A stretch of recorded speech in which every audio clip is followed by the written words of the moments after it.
Hello, my name is Alicia Jackson Hall.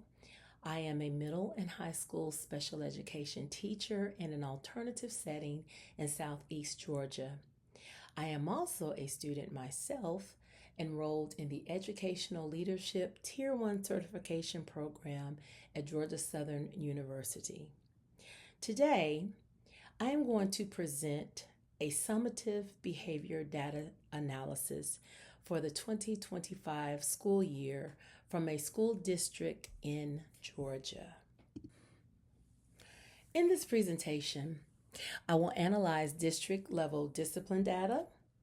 I will identify and discuss behavioral trends, evaluate current disciplinary practices, and close with recommended leadership actions that I feel will support equitable student outcomes. This analysis draws from the district's behavior summary dashboard for the 2025-2026 school year, which covers a total enrollment of 53,462 students.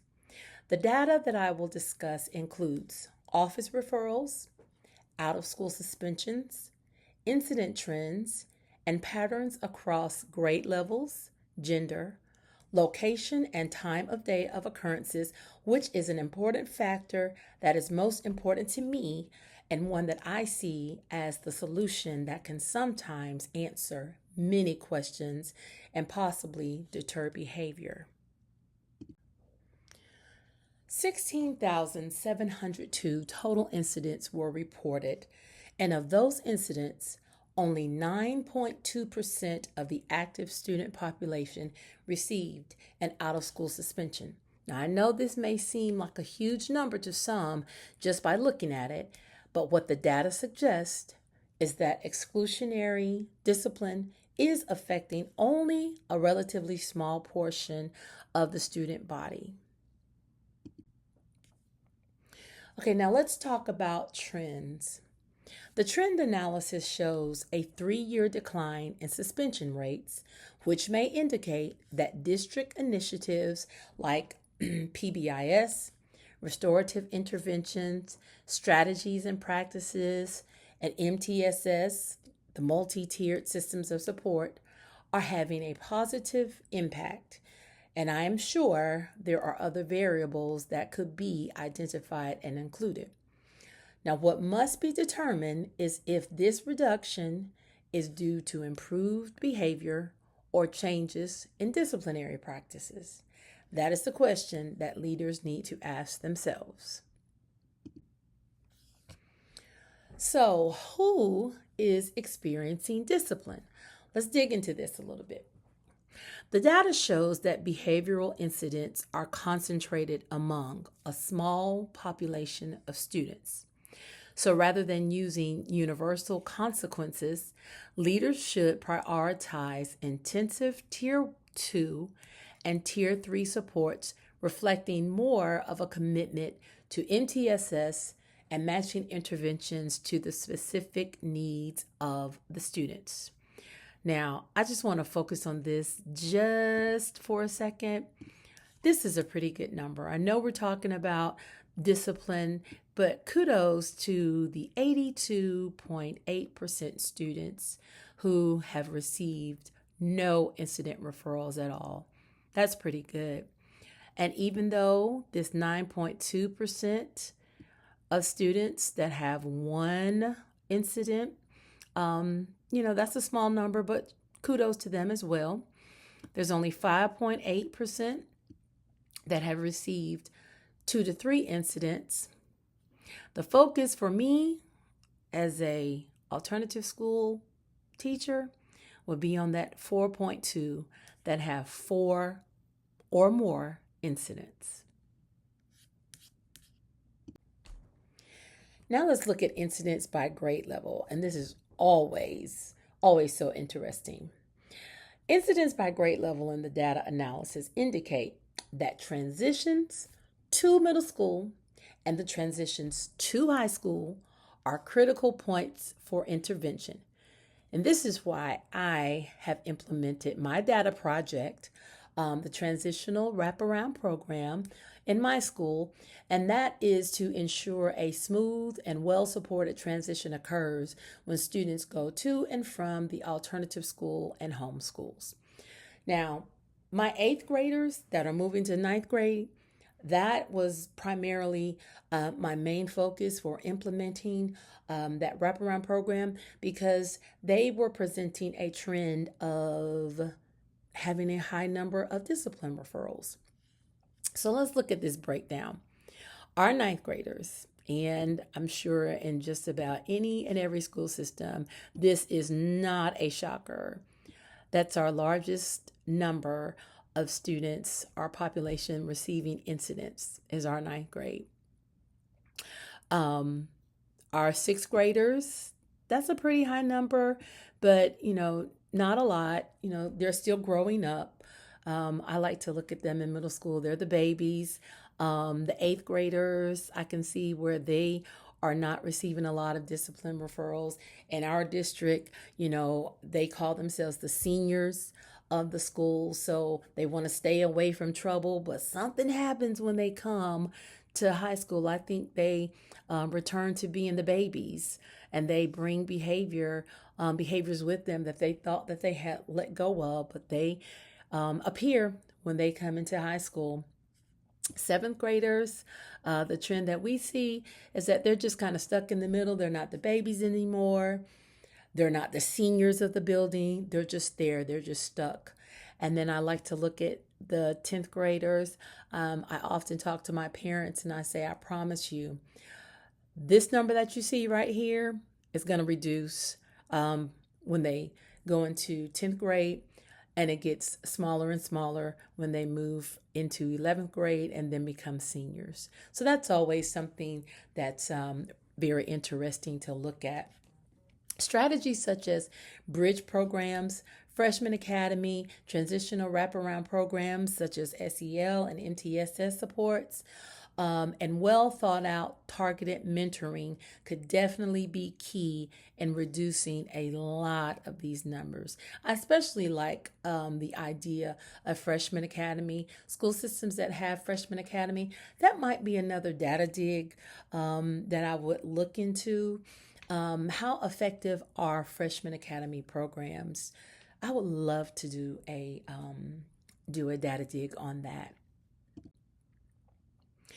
Data shows that male students account for approximately 1.7 times more discipline incidents than female students. This could and should bring attention to and raise important questions regarding the cultural responsiveness of interventions and the consistency of referral practices, among other things. Now, I'm looking at this number, and to me, this is definitely something that we should look at. Yes, this is a huge number, 6,936. But look at this. And we should ask ourselves as leaders, are the interventions culturally responsive? Are classroom management expectations equitable? Are implicit biases influencing referrals? And are referral practices consistent? I remember a situation years ago where a young lady at the homeschool, one of our high schools, a young lady was taunting a young man who said, I have a headache, leave me alone. I have a headache, leave me alone. And she consisted to push him in his head. They were friends, and she was trying to get his attention. He had his head down. He said, I have a headache, leave me alone 3 times. But she kept pushing him in his head and pushing him in his head. And he finally jumped up, grabbed her by her shoulders, shook her, and said, I told you I have a headache, leave me alone. He was written up. He was sent to tribunal and placed at the alternative setting with us. Nothing happened to the young lady that hit him in his head. And I have a problem with that. So this is something that I feel that, incidents that involve a girl and a boy, I would love to know what caused it, what started it, what the male received versus what the female received. So this is something that I would love to dig a lot deeper into. And it's definitely something that leaders need to pay attention to and make sure that all of these boxes are checked.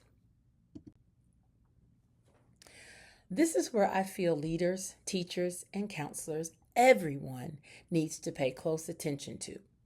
Temporal patterns, okay? The time of day, the day of the week, all of this matters. Scheduling is important. I recall years ago when I took a brain research class. So we talked about how the brain is structured, how the brain is wired. And one thing that stood out to me was that the studies stated that the brain is more receptive to math.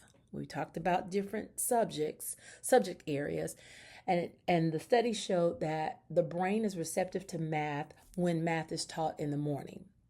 So I said, well, rocket science, why not schedule math classes in the morning? Well, of course, there were so many responses. Well, we can't do that because of this and because of that. And I thought, but if studies show that our students respond better to math in the morning, why can't we do our best to make sure our students are attentive in the morning? And so for my students, when I was helping with scheduling during that time, I tried to make sure that my math struggling SPED students had their math classes in the morning, because in the afternoon, if they're having their math classes, they already struggle with math. I just felt like I'm not going to take a chance in putting them in a situation that may cause them to get a discipline referral.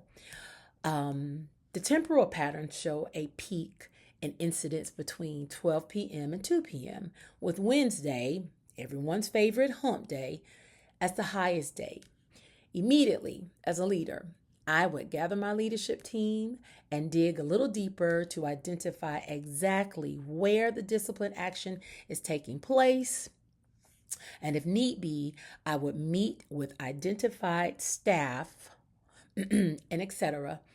These afternoon periods may be affected by fatigue or transition or a lack of supervision. Again, I would recommend leaders review their master schedules and supervise their plans for these high demand times.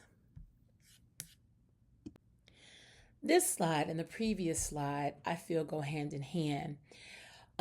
If I were given another opportunity to do a data dig, I would conduct one to look at any trends that are related to time and location of discipline. What the data does show here is that the majority of incidents occur inside classrooms rather than in non-academic spaces. So this is half the battle of trying to identify the causes of certain disciplines. What the data does highlight is a need for leadership to focus on instructional practices, active engagement, maybe look at daily lesson plans.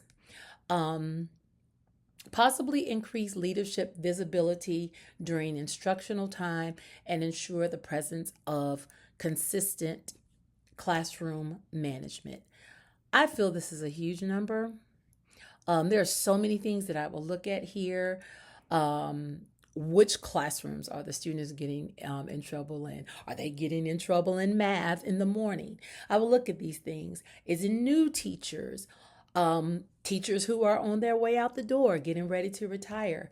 There are so many things that can be broken down and analyzed with this number. Now, this is a bit tricky to me. This particular area right here is a little bit tricky to me because I feel behaviors that are exhibited are subjective. The top behavioral incidents in this data dig involve issues of engagement, compliance, and relationships rather than serious safety concerns. Future professional learning should emphasize de escalation, restorative conversations, and positive behavior supports. Cell phones. I looked at the number of incidents that involved cell phones. Um, I have seen this year walking with my leaders, I've had the opportunity to discuss referrals, compare the way referrals are written by different teachers. It's a lot of things that leaders dissect. And I have seen cell phone violations and class disruption um, go hand in hand. It's almost like the referral is a 2 for 1. And sometimes I don't agree with that, but I have a lot to learn. I'm learning. I'm learning. Um, I don't agree with that, but hopefully this year we may see a deduction, a big deduction in our cell phone violations, considering the law that says they can't even be in the building. But again, this is definitely something that is interesting to me. I like to know all of the pieces of the reasons behind student incivility, behind the fight. All of this, I like to not just look at what's here, but I want to see if de-escalation, restorative conversations, were the students engaged, before the fight occurred. It's so many things to look at. Classroom management. This is a big one. Disciplinary resolutions. While suspension rates have declined, out of school suspension remains the most frequently documented consequence. This prompts us to ask if restorative alternatives are being implemented with fidelity before resorting to exclusionary measures. Now, what got my attention immediately with this data is right here. Our parent conferences. 1,393 calls. Now, I know there are a huge number of teachers that say, well, I didn't document that. I didn't write that down. You should have. But reported parent conferences are 1,393. And this number right here of out of school suspensions is huge. I just feel that there should be many, many more parent conferences. Parent conferences should be like right up in here somewhere. I just believe that. And I believe that if parent conferences, if this number was more, this number could more than likely be fewer than 5,735. So it is important to remember that this data reveals patterns, not causes. That's a whole nother discussion and a whole nother data analysis. To make effective system level decisions, we must triangulate this behavior data with other evidence such as attendance, academic achievement, and student perception. So the action plan that I am suggesting includes immediate identification of students needing support, short-term professional development, intermediate analysis of subgroup data, and long-term development of early warning systems and improved transition supports.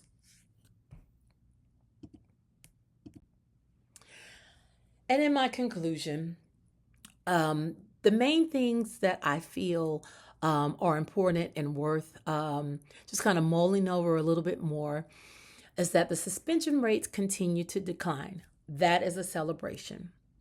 Behavior is concentrated among a relatively small student population. Another celebration. Grades 6 through 10 require targeted interventions. Work on that, leaders. I will put something in place to intervene with the grades 6 through 12 as quickly as possible. Most incidents occur in the classroom during afternoon instructional periods. That is definitely something that needs to be looked at. Scheduling. And exclusionary discipline remains heavily utilized.